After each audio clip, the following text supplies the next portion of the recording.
AI is steering the future of cars and beyond.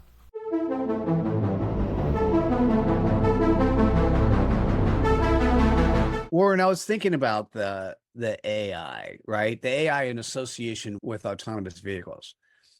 I'm not convinced I know where autonomous vehicles are. You always hear this story, the one-off Waymo story where a Waymo vehicle was driving around in circles and wouldn't let the person out, right? But I'll tell you about the good side.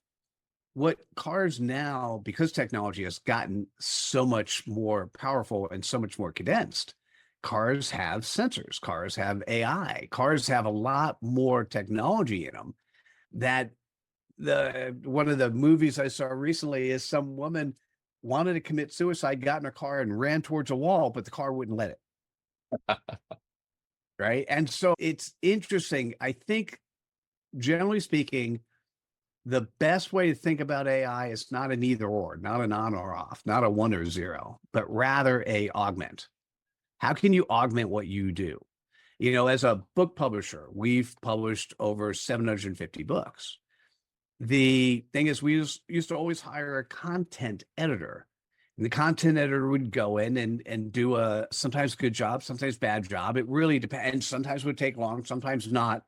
Nowadays, I just need to take and create a special GPT bot for the book and say, hey, please do a content edit of this from the perspective of the author wanting to, and then fill in the blank, ABC, wanting to do the following.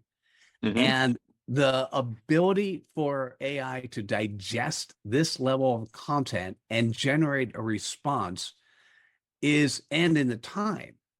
Like I can now get a content edit done in less than a half hour. Build the bot, ask for the content edit, less than a half hour. Whereas it would take days or sometimes weeks to get a content edit in the past. So what am I going to do? Of course, I'm going to build a bot for the book and do a content edit, and it's absolutely powerful. That needs to be we all get the advantage of working with you and your experience with whatever team you have.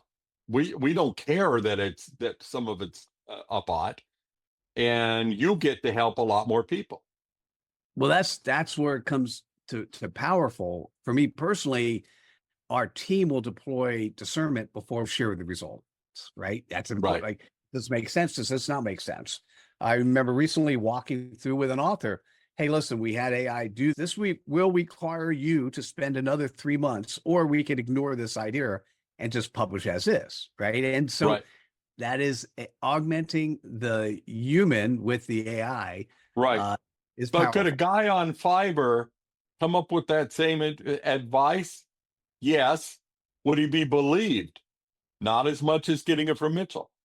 That's where it comes down to your first question, reputation, and the ability for people to trust, know, and like you. It is harder to get to trust, know, and like AI. It's not impossible. And we've seen many people try it. That fake news broadcaster, who's made to be looking like an unhuman human, right? Yeah.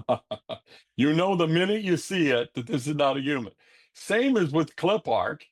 When they put clip art on, our friend Dennis Yu preaches that never, ever does he allow his VAs to use clip art on anything.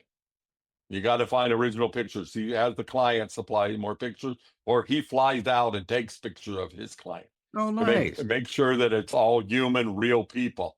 I think there's some tricks to make that. Not, sometimes it's not that important that the human face you see with a smile is one you took the picture yourself.